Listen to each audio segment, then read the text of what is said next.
Millions of refugees from Syria, Iraq and elsewhere have been heading for Europe in search of a better life. To get there, most enlist the help of people smuggling networks, with expertise in evading the law and getting migrants across borders. But how exactly do these networks operate? Charla Menderes has been behind the scenes to find out.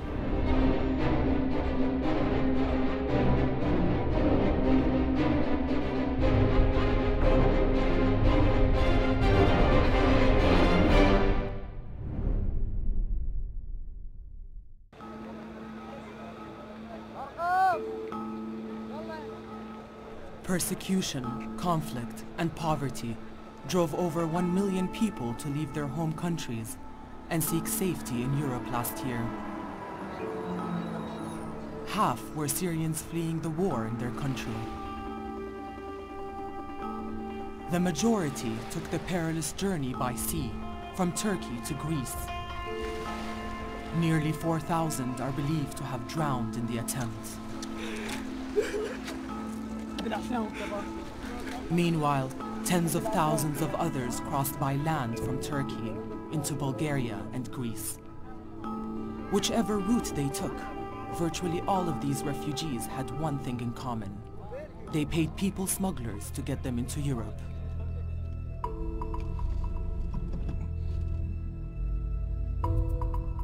Al Jazeera gained access to a network of smugglers operating in Turkey, Greece, Bulgaria, and beyond to reveal the inner workings of this uncompromising business.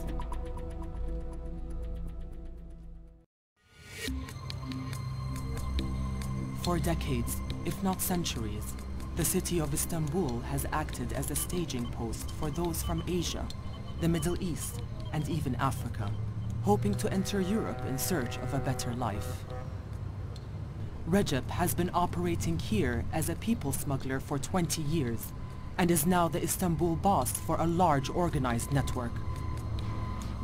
A network which forms part of a $35 billion a year criminal industry. Yani o zincirleme şebekesi her yerin bir reisi vardır. Yani adam Afganistan'dan çıkıyor, İstanbul'a kadar sorumluluk altında olan insanlar var. İstanbul'dan sonra ama bana ama başkasına kimlere gidiyorsa fiyatta anlaşıp da bu arkadaşlara devrediyorum işi. Budur yani. Bu sistem böyle gider. Gangs like Recep's refer to their clients as passengers. And for many recent arrivals to Turkey, their need for transportation starts at the southeastern border. Once they have crossed into the country, they're first placed in safe houses situated in the region's slums. Arap ülkelerindeki olan sınırlardan, köylerden, ilçelerden, hillere iniyorlar. Belirli bir zamana kadar oradaki gece konularda yaşıyorlar. Ondan sonra İstanbul'a indiriliyor. Once in Istanbul, and having contracted the services of a smuggling gang, the refugees are locked in semi-derelict houses and basements, known as shock rooms, until it is their time to cross into Europe. Şok dediğin depodur. Yani normal bir transit, 30 kişi alacağı bir transit. Deponun kapıları açılır, araba gelir, kapılar kapanır. 30 kişinin ismi yazılır, 30 kişi arabaya koyulur, yola çıkılır. Kaç kişi çalışıyor sana şu anda? 15-16 kişi çalışıyoruz. Nakliyesi, şoförü, botçusu, hepsini bir toplasan, şoförleri koy 5 kişi. Sınıra gidenler 5 kişi, 10. 5 tane de İstanbul yöneticisi koysam 15 kişi. Şu anda mesela çoğunluk olarak yolcular nereli? Şimdi şu anlık Suriyeli var çok. Pakistanlı var, Afgan var, Iraklı. Snake is one of Recep's logistics experts. It falls to him to organize the physical movement of refugees across the border, from Turkey into Greece or Bulgaria. Ben bu işin taşımacılığını yapıyorum. Snake and Recep refuse to use the more common sea routes to transport the refugees and specialize in smuggling them overland to Bulgaria or across the Evros River to Greece.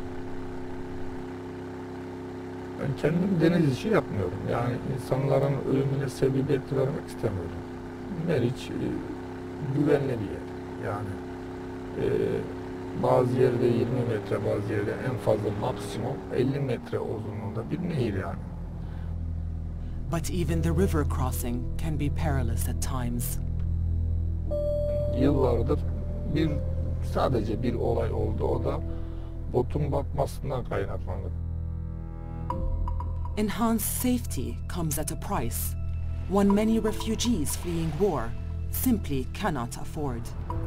Karadan zahmeti daha çoktur. Zahmeti çok olduğu için ona göre de masrafı çoktur.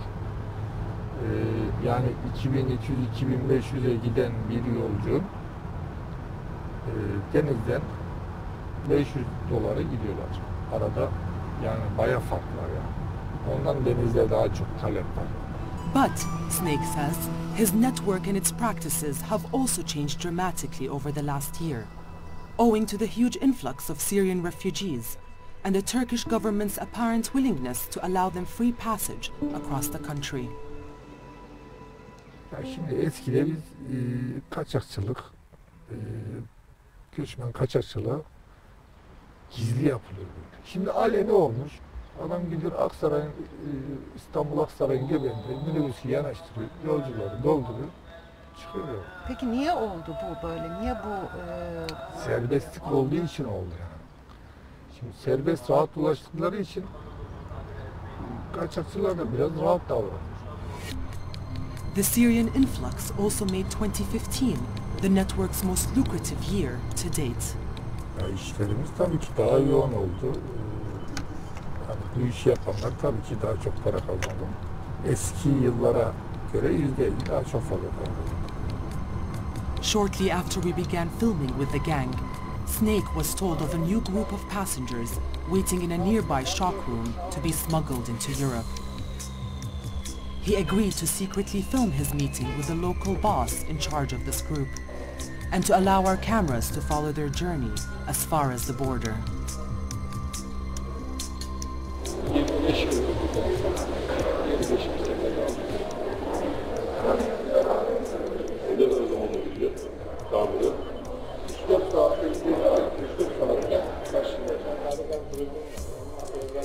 The deal is quickly done. The fate of 25 passengers sealed with a handshake.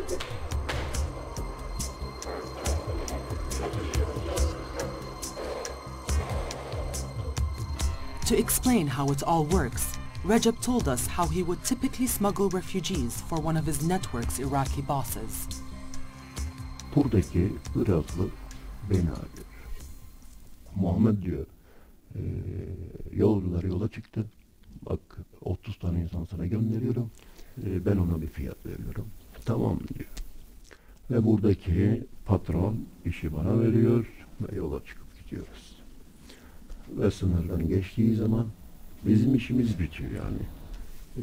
Oradan Iraklıların, tekrar Atina'daki Iraklıların çetesi arabalardan gelip bunları alıyorlar. Bunları alıp Atina'ya getiriyorlar. Atina'da şoka koyuyorlar. Evet, şoka koyuyorlar. The refugees will have paid for their passage via a system of holding accounts that Recep refers to as the company. They place the fee for the journey into one of these accounts before traveling, and in return are given a code which they entrust to family members back home. The smugglers can only access the money once they have been given this code. Bu para nasıl çıkıyor? Bak, bu yolcular oraya şoka kapatıldığı zaman Atina'ya her yolcu ailesini arıyor. Diyor ki tamam biz geldik. Knowing that their loved one has arrived safe and sound, the family members then tell the smugglers the company code over the phone so the funds can be released. Oradaki şirket Yunanistan'a parayı çıkarıyor. Oradaki şirket şoförlere sağa sola dağıtıyor, bize veriyor, herkes parasını alıyor. According to Snake, this role is often fulfilled by legitimate businesses operating in both countries, as they can transfer money seamlessly from one jurisdiction to another without alerting the authorities. Atina'da 2 tane marketim var örnek vereyim. İstanbul'da da 2, Türkiye'de de 2 marketim var. Sen paranı burada yatırdığın zaman Atina'daki adama diyorum ki git şu markete diyorum, benim öteki markete git bu kadar para al diyorsun. Havaleci budur, bankacılık sisteminden aynıdır. The next day, preparations for the latest group of passengers begin in earnest. First of all, new SIM cards are bought. These fresh, unregistered SIMs will be distributed to the guide, boatmen, escort, and transport drivers to ensure their communications are not monitored by the authorities. For Recep's gang, phone security is a top priority. Bununla Avrupalılarla, yabancı uyruklu kaçakçılarla konuşuyorum. Bunu ailemle konuşuyorum. Bunu Türkiye'deki organize eden insanlarla konuşuyorum. Sık sık değiştiriyoruz yani. Değiştirmesek de cezalandırırız. Next up for Snake is organizing passage across the River Evros. Şimdi nereye gidiyoruz? Bir gidiyoruz. Peki iyisi, kalitelisi, sağlamı hangileri oluyor daha çok? Dorex diye bir marka var. 400'lükler daha sağlam. 400'lük değil tabii ettikleri 4 kişilik aslında ama 8-10 kişi koyuyorlar ya. Nerede bu şişiriyorsunuz botları? Geçişten önce. Suyun dibinde şişirirler. Peki her geçiş için yeni bir bot mu satın alıyorsunuz? Tabii. Geçtim. Atlatıyorlar çocuğu. Yeni bot, yeni telefon. Yola devam. Durmak yok.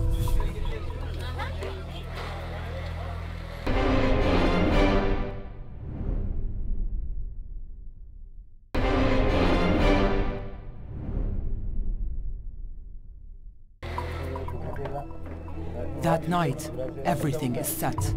Snake visits the shock house to make arrangements with his customers. A few hours later, he picks them up on the highway to the border.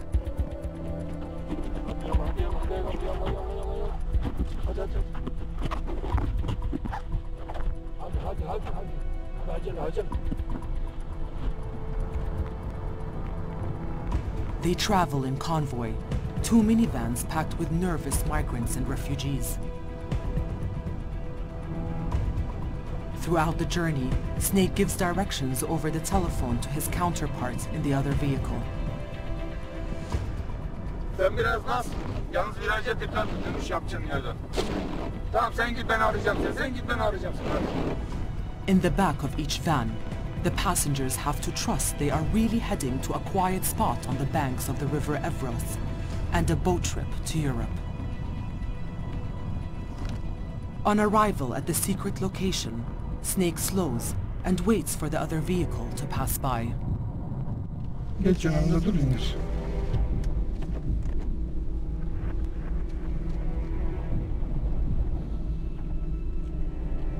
Farlarını söndür. Hadi yallah. Hadi. Hadi yallah akhi. Hadi acele. Then the smugglers jump out and lead the refugees off into the darkness, headed for the river, the waiting boats, and a new life.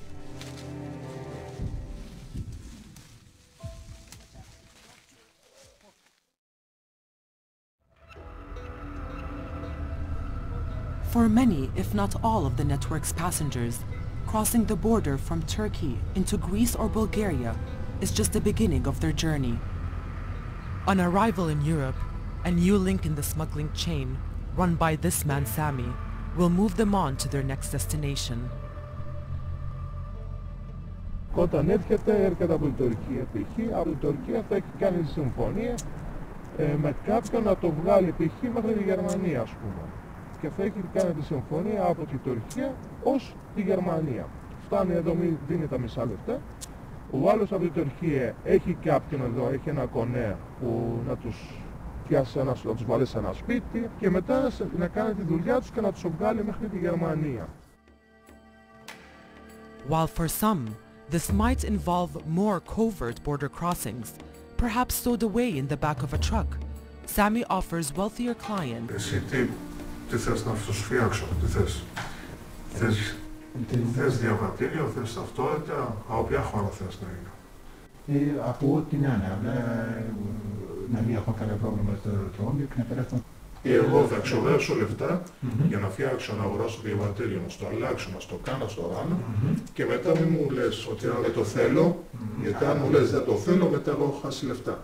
Εγώ αυτά τα λεφτά πρέπει να τα πάρω πίσω. Sami gives us a quick demonstration of how a stolen passport can be altered to appear as if it truly belongs to one of his clients, even to the trained eyes of law enforcement and airport security. Δεν μου χαλάς το διαβατήριο. Δεν θα χαλάσω, θα σου ξαναφτιάξω.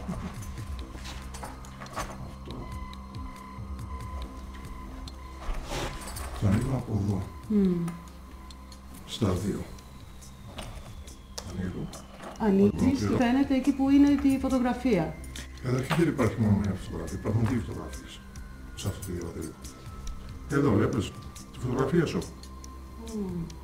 Έχει φωτογραφίες σου όπως είναι εδώ και εδώ είναι το ίδιο. Εδώ από την Τουρκία το έχεις βγάλει. Ναι. QR που λέει. Ναι. Εδώ το αριθμό διαβατήριο. Να το. ΑΚ00 70 Να το. Βλέπεις. Εδώ η ηλικία σου. 05 Δεκέμβρη του 65. 03, sorry. Βλέπεις. Έχει και άλλη φωτογραφία. Εδώ. Η φωτογραφία σου. Είναι λίγο δύσκολο αυτό μου φέρεις. Δύσκολο. Εντάξει, υπάρχουν τα κατάλληλα για να το φέρεις αυτό. Ναι, τώρα όταν γίνεται πλαστά βέβαια, όλα αυτά που βλέπεις με το black light δεν γίνεται. Όλα γίνονται. Θέλει πόση ώρα, ας πούμε, να φτιάχνεις ένα διαβατήριο? Εξαρτάται. Ένα διαβατήριο πώς είναι. Περίπου. Αλλά ξεκινάει από μισή ώρα ως 2 ώρες για να φτιάξει ένα διαβατήριο. Εντάξει, αν μερικά διαβατήρια που θέλουν πολλά πράγματα μπορεί να είναι και πιο δύσκολα, αλλά μην νομίζεις. Αλλά τόσο εύκολα τα δούμε. Σε πιάσανε 12 και 20. 12 με 20 χρόνια. Ναι. Μόνο για να φτιάχνεις πλαστά. Για να φτιάξεις πλαστά μπορεί να μπει σε σοκ. Γιατί σου λέει δεν φτιάχνεις μόνο αυτά. Πάνε να πει ότι μπορεί να φτιάξεις και πλαστά ελληνικά έγγραφα π.χ. Ωραία. Μπορεί να φτιάξεις και χρήματα, οι οποίοι όλα αυτά πάνε αλλού μετά. Βρίσκεις αυτά τα διαβατήρια? Οι οποίοι υπάρχουν κάποιοι κλέφτοι που τα κλέβουν από τους τουρίστες, τα φέρουν απ' έξω, τα κλέβουν από άλλες χώρες και τα φέρουν εδώ και τα πουλάνε. Τους εξηγείς δηλαδή τι να κάνουν? Το εξηγώ βέβαια από την αρχή πριν. Το εξηγώ ότι θα μπεις στο αεροπλάνο, θα είναι αθώσα σου αυτό, θα σου φτιάξω διαβατήριο, θα σου φέρω το εισιτήριο, θα σου φέρω και το boarding pass. Μέχρι και εκεί. Και να μην βρίσκει κάποια προβλήματα, ρε παιδί μου, και να φοβάται. Γιατί στο αεροδρόμιο υπάρχουν 3 έλεγχοι, δεν υπάρχει ένα έλεγχο. 3 υπάρχουν. Το ένα στο boarding pass, όταν πας να κάνεις checking, υπάρχει ένα πρόβλημα εκεί. Δεύτερον, που υπάρχει security. Και το τρίτο είναι μέσα στο αεροπλάνο. Όταν πάει να μπει στο αεροπλάνο, υπάρχει ένα τρίτο έλεγχο. Συνεργάζεσαι με την αστυνομία ή ασφάλεια στο αεροδρόμιο? Έχουμε και συνεργασία με ασφάλεια και με αστυνομία. Έχουμε αυτούς, αλλά εντάξει, εδώ στην Αθήνα λίγο δύσκολο. Γιατί είναι τεράστιο το αεροδρόμιο, έχει πάνω από 3.000 υπάλληλους. Γιατί όταν συνεργάζεσαι με την αστυνομία, δεν είναι μόνο η αστυνομία που θα σου κάνει τη δουλειά. Εντάξει, ο αστυνομικός μπορεί να μην το σταματήσει, θα κάνει το στραβωμάτι και θα το περάσει. Αλλά το θέμα είναι και οι υπάλληλοι της εταιρείας είναι και αυτοί εκπαιδευμένοι να σταματήσουν το άτομο. Κατάλαβες τι γίνεται. Οπότε δεν γίνεται εδώ στην Αθήνα λίγο δύσκολο. Γιατί είναι μεγαλύτερο πρόβλημα. Αν συνεργαστείς με ένα, θα πρέπει να συνεργαστείς με τουλάχιστον 10 άτομα για να μπορεί να πάει η δουλειά σωστά. Αυτή η δουλειά δεν έχεις ένα γερό πλάτη και το πρώτο πράγμα δεν έχεις ασφαλίσει την πλάτη σου, πέφτεις. Το πρώτο που θα πέσει, ο πρώτος που θα πέσει σε αυτή τη αλυσίδα, γιατί είμαστε αλυσίδα θεωρητικά. Ο πρώτος που θα πέσει θα είσαι εσύ, αν δεν έχεις γερό πλάτη. Και η πλάτη σου ποια θα είναι, ή τα λεφτά σου, ή η αστυνομία. Και αν έχεις κατά δύο ακόμα καλύτερα. Φροντίζεις καλά, τους ταΐζεις καλά. Back in Turkey, it's not just the police that the smugglers are keeping a close eye on. Yani bu piyasa nasıl piyasa biliyor musun? Kurtlar sofrası. Çok kurnaz olmazsan adam seni arıyor diyor ki senden düşmanlı olan birisi, atıyorum birisi geliyor diyor ki ya diyor işte yılanı çağır da bir iş verelim, yakalattıralım diyor. Tamam mı? Sen bunu yiyorsun. Sana işi veriyor. Paket. But, says Recep, being part of a large network allows him and those who he works with to remain one step ahead of both rival gangs and the authorities. Gibi insanlar o hedeflerin nerede olduğunu, o barakatların nerede olduğunu, nasıl bir görev yaptıklarını, ne şekilde çalıştıklarını biz Yunanistan'dan bütün bilgileri alıyoruz. Hiçbir sıkıntımız da yok yani. Polis var mı, sıkılık varmış, böyle bir problemimiz yok bizim. But even Recep's network isn't immune to the forces of international politics. The recent $3 billion deal between the EU and Turkey to return refugees who have crossed from Turkey to Europe illegally is, at least for the time being, discouraging many of their passengers from risking a crossing. Bizim için iyi değil, yolcular için de iyi değil. Yolculara giren insanlar biraz tedirgin etti. Gidelim mi, kalalım mı, acaba yeri gönderirler mi? Böyle bir düşünce var şu an piyasada. Şu an iş %90 azaldı. Yani ileriki zamanlarda bir çözüm bulunur. Tabii ki yarın öbürsü gün, bir ay sonra biz de buna bir çare, bir çözüm bulacağız yani. More disturbingly, the gang also cannot really control who they do business with or what their passengers' intentions may be once they get to Europe. Atıyorum 30 kişi, 40 kişi götürüyorsun, 50 kişi götürüyorsun veya 10 kişi götürüyorsun. Hani terörist olup olmadığını bilmiyorsun. Biz de buna dikkat etmeye çalışıyoruz ama yapabildiğimiz kadar ediyoruz yani. Yani Avrupa'ya gitmiştir yolcuların içinde.